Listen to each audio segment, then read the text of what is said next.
Hey everybody, thank you so much for watching this video. I'm really glad that you guys were able to tune into this.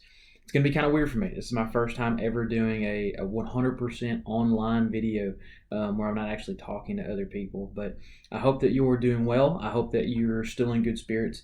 It is Wednesday, March 18th, and so this is kind of our devotional period for the night since we're not having services right now.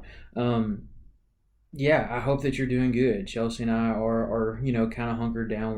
We're doing everything we can. I'm actually recording up here in my son's bedroom because she's working downstairs, and so we've got Riley at home right now. But our thoughts are really with you all. We hope that you all are doing well and that you're in good spirits and that we can make it through this together. Pause this video right now and make sure that you have your teens, your K-5 kids, all the parents. I need you guys to all watch this video. This is all for you. So go ahead and pause that, get everybody together, and then we'll get going here in just a second. I'll have some announcements, I'll have a devotional thought, and then I'll say some stuff there toward the very end. But go ahead and do that. I need everybody, as many people as I possibly can, to pay attention to this, because I've got some stuff that I got to get out there somehow. And so do that, and we'll get going right now. Okay, so first off, with all of our announcements, we've got to keep planning, right? We've got to keep moving forward. We don't really know how long all this is going to last, but as of right now, the world is continuing to turn. And so we've got to think about the things that we've got planned in the future. So on that note, all of you guys are teens, Hot Wednesday on April the 29th. That is still happening as of right now. Okay, so preface that. As of this exact moment on March the 18th, Wednesday, 2020, the Hot Wednesday on April the 29th is still going to happen, okay? On that same note, parents, I was supposed to have a parent meeting the first Sunday in April.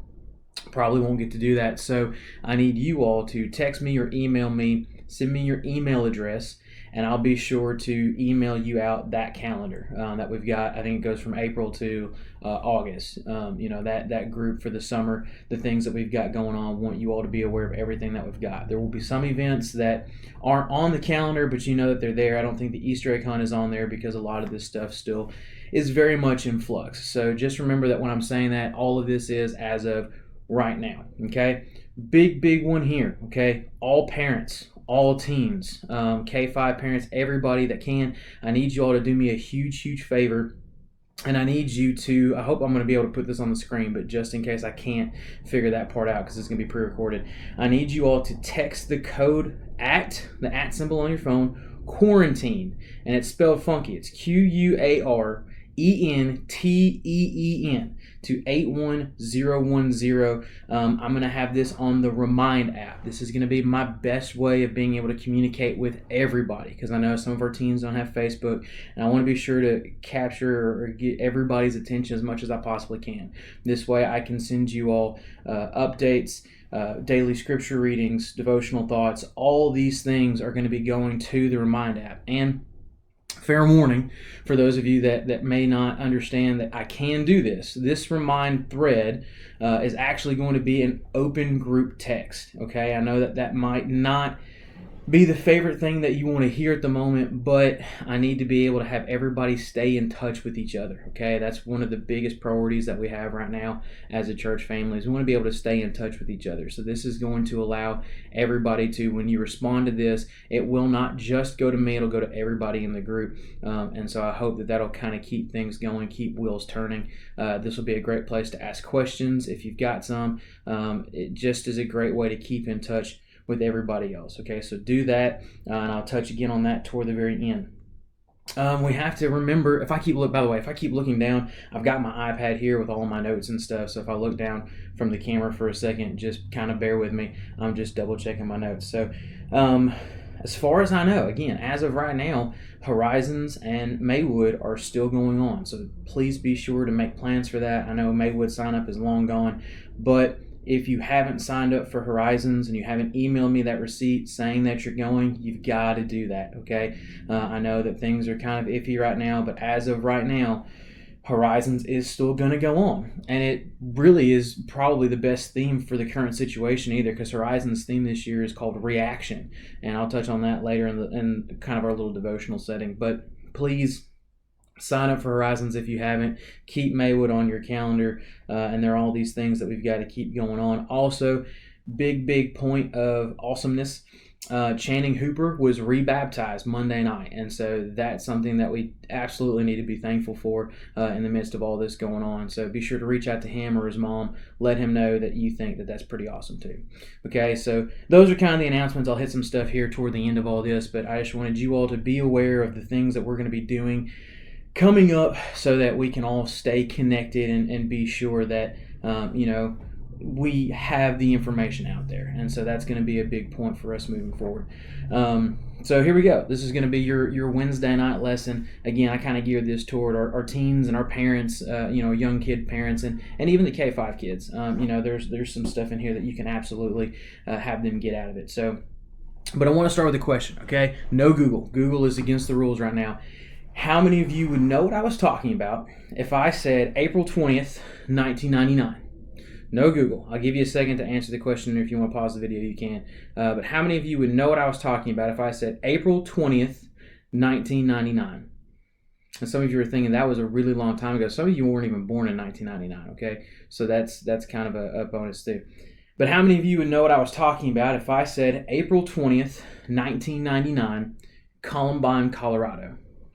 A lot more of you would know exactly what I was talking about. Of course, I'm referring to one of the more deadly mass shootings in our country's history at Columbine High School in Columbine, Colorado. And I bring that up because last fall in September, when Chelsea and I got to travel out to Denver to go to the Bear Valley lectureships, we stayed at a house there that was less than 10 minutes away from Columbine High School. And so we made that little drive over there, and we got to go to the Columbine Memorial. And it was a really cool experience.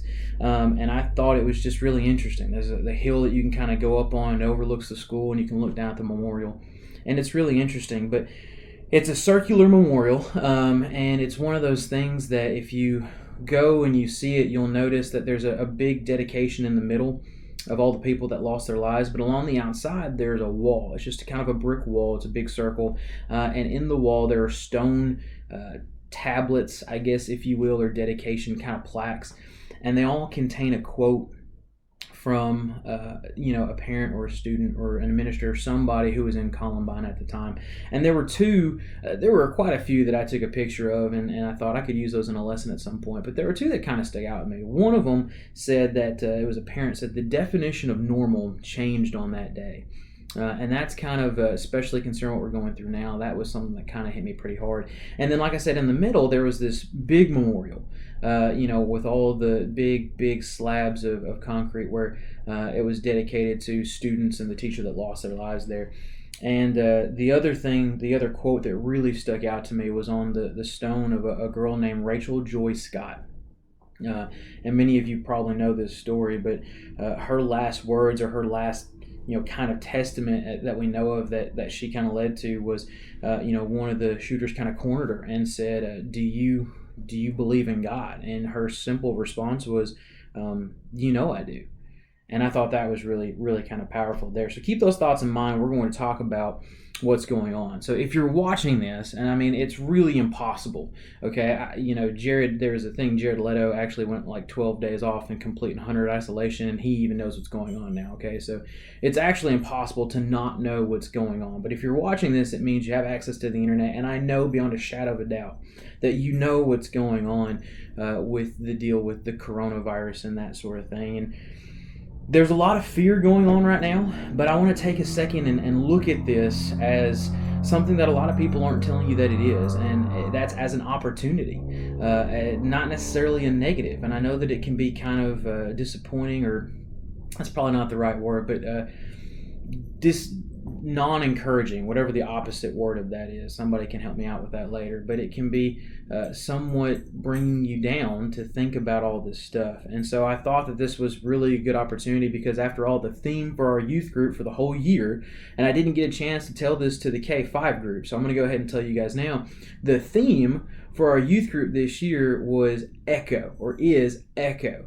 That idea that everything we do now will echo for eternity, or in a much more real and immediate sense will result in something that is happening now.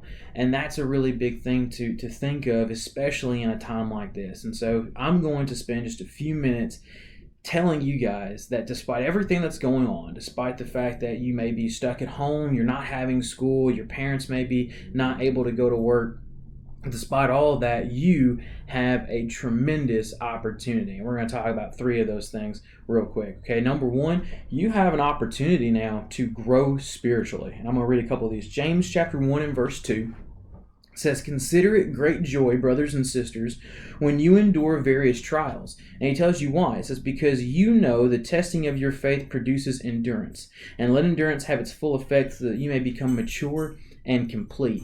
And then another one that you probably know of is Romans chapter 5, verses 3 through 5, where it says, "We also rejoice in our affliction, because we know that the affliction produces endurance, which produces character, which produces hope. And this is a hope that will not disappoint us, because God's love has been poured out into our hearts through the Holy Spirit."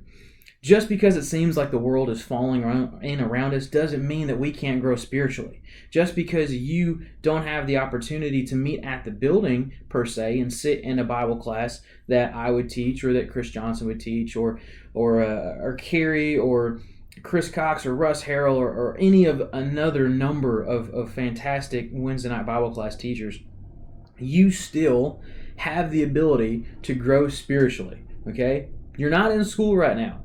And so for the first time in your life, aside from summers, because you've got a lot of stuff going on during summers, everybody's vacation, this sort of stuff, you are actually being told to sit at home, which means you have more time, kind of, in a way. You have more time in a day now than you ever have.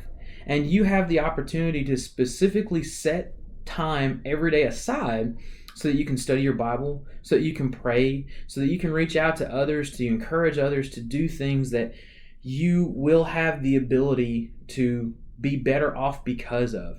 And so I want you guys to realize that you have the opportunity to grow, and I don't want to see anybody waste it. Okay, that's a really, really big thing, because this is going to treat as an opportunity to either move forward or to go back. And I really, really want to see everybody use this opportunity to grow spiritually in prayer and Bible study.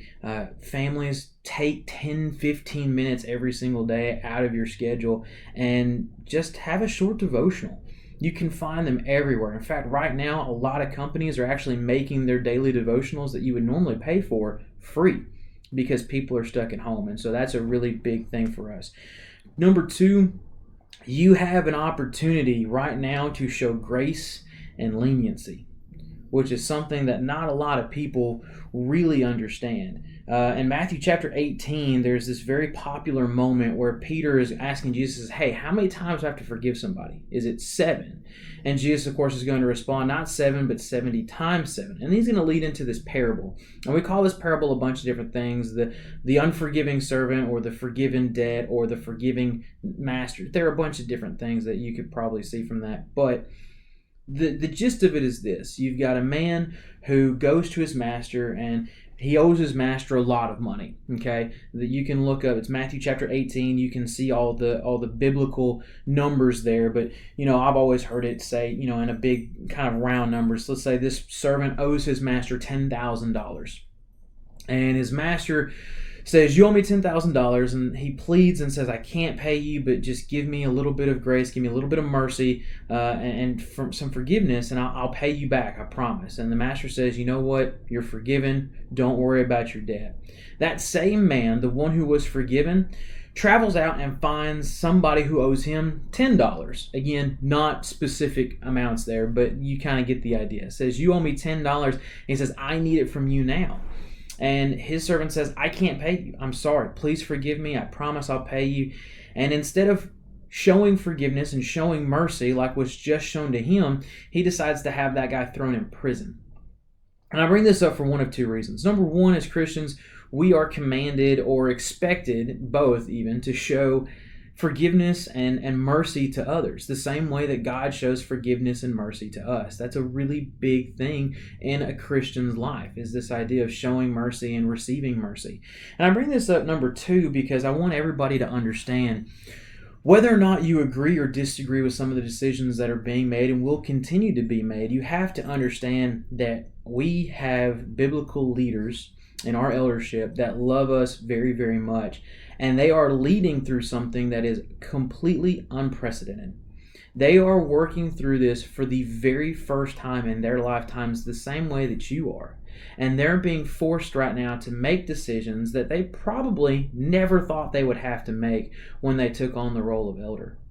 And it's something that I think a lot of times we lose sight of that because we think this is, brand new for us and we don't really know what's going to happen. That's true for everybody. Whether you're 5 or 85 right now, this is something that we haven't seen before. And so before we throw stones and start being mad about what we can and can't do and what we aren't being encouraged to do, just take a step back and remember this is brand new for absolutely everybody involved. And know that everybody truly does have your best interest in mind. That's why we're going through and doing things like this, where we're providing an opportunity for you to study and see that sort of stuff.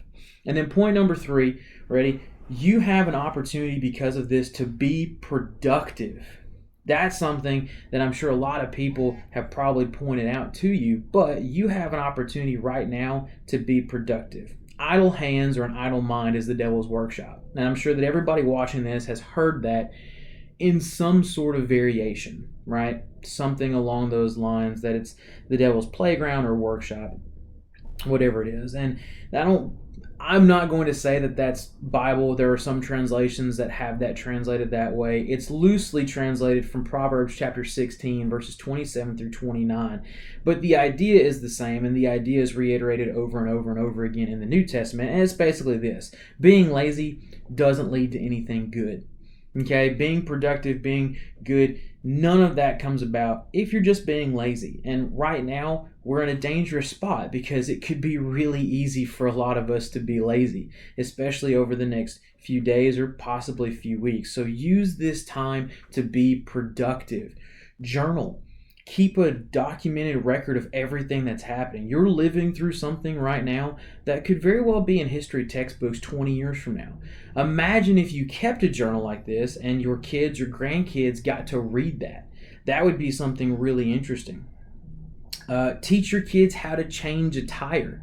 A lot of kids now don't know how to change a tire or a tail light or anything like that. So get out and teach your kids how to do something. Moms, guess what? 20 years from now, somebody's going to have the best homemade sourdough bread at the church potluck. It's just, it has to happen, right? We can't get rid of sourdough bread. Your kid could be the kid that grows up as the person who has the best sourdough bread. If you need a taste tester, just give me a call. I'll come back out and I'll risk it for homemade sourdough bread, right? Write a card to somebody. I know that a lot of people are really discouraging visiting the elderly, but how uplifting would it be if your grandparents got a handwritten card from you in the middle of all this? Shout out to Ken Kellum. He's been doing this coronavirus exercise trend, right? Where he's trying to share pictures of him out exercising and encouraging others to do the same. So all of these things you can do to be productive, and I don't really care what it is, right? But just don't do nothing. We got to be able to do something. So get out and make a good use of your time. The bottom line, though, is this: that God is going to look at us and judge us on this part of our life, on how we reacted, how quickly we gave up, how much we persevered, what the church did as a whole. And the world is going to watch you as a Christian, both young and old, and going to see how you reacted, because whether we like it or not, the definition of normal has changed for us. May only last a couple of weeks, it may last a few months, but the definition of normal has changed for us. And that's something that we've got to get past. But we can't view this as a negative. And I can't stress that enough. We can't view this as a negative, because when people look at us in the middle of everything that's happening, they need to know that we believe in our God. That is super, super important. So thank you all so much for taking your time to watch this video. Before you log off, okay, before you hit exit, I need to say this, guys. The most important thing right now is be sure to stay in touch. The only way that the church makes it through a time like this is if we can continue to stay in touch and encourage each other, okay? So If you've got questions, if you need to talk to me, my phone is always on. Another point here, again, go download the Remind app, or the Remind Me app is what it's called. It's called Remind Me, or send that code again to the 81010. Again, I'll try to put that up on the screen for you guys, but this is going to be a big thing, because I think from now on out, instead of having these pre-recorded lessons, we're going to be able to do stuff live. And so I need to be able to send out that message so you guys know a time and a place you can sit down, and we'll have a more interactive setting through YouTube Live or Instagram or Facebook or something like that. So I just want you guys to stay safe, keep your spirits up, encourage others, and do everything you can to make it through this. And I hope that we'll be back sooner rather than later, but I cannot wait to see you guys again. I mean that from the bottom of my heart. I really, really hope that you guys are strengthened through this and that we grow closer. But for now, I'll see you when I see you. I appreciate it, guys.